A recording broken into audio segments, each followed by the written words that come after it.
how physically demanding take us onto the field. You're trying to get Aaron Donald after the game. And Yeah. how does that work where game ends and then all of a sudden it's chaos? They tell you, and when I say they, the team's PR staff, your camera crew, your sideline producer, everyone that's helping says, you stand here, we'll get Aaron. And you're standing there, and it's my nature to go chase the guy down myself because it's like, where is he? So we got to get this done. So it's, it can be physically, it is chaotic, but you don't care because you're single-mindedly pursuing this person and thinking about what you're going to ask. And so you care less about the chaos. You see right through it somehow, and you just get it done. But I will say I was talking to him, and when McVay came up behind him to hug him, my arm was stuck between them.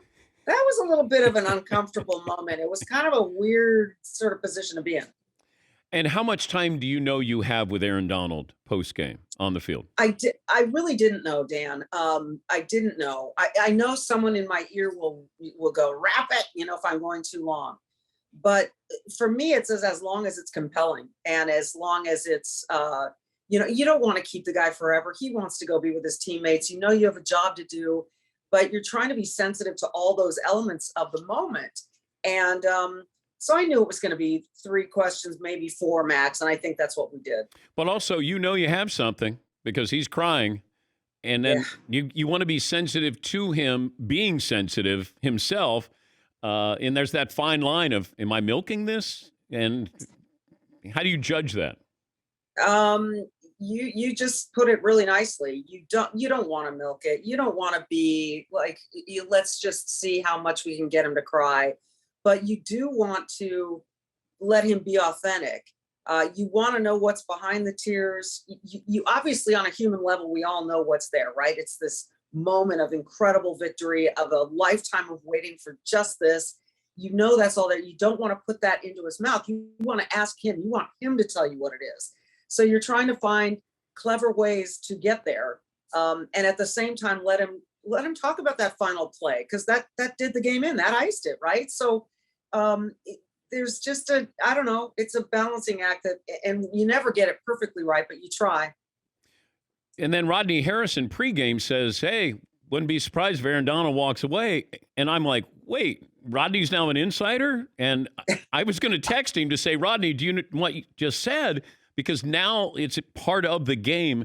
And even afterwards, are you thinking, can I ask him? Should I ask him? How do I ask him about retiring? Yeah, and I had to, because if you don't, you're damned if you do, damned if you don't in that minute, Dan. Because if you don't ask, you get criticized. When you do ask, you get criticized. But I had to, and in fact, I used it in my open too, because Rodney had reported that to us, that he was thinking about, look, if I win this thing, maybe I'll go away and call it a career. So we used that in my opening on camera, and then you got to bookend it. You have to ask the question. And I thought it was kind of telling that he said, I'm just going to soak this in for now. And I totally respected that. And I knew we probably weren't going to get a definitive answer. But, when I did my first Super Bowl, it was Pittsburgh. Jerome Bettis was thinking about retiring. And I recorded my post-game interview with him. He told me he was going to retire. And then they ditched my recorded interview with him and grabbed someone to do it live. I think it was Tirico, who stole that moment. So,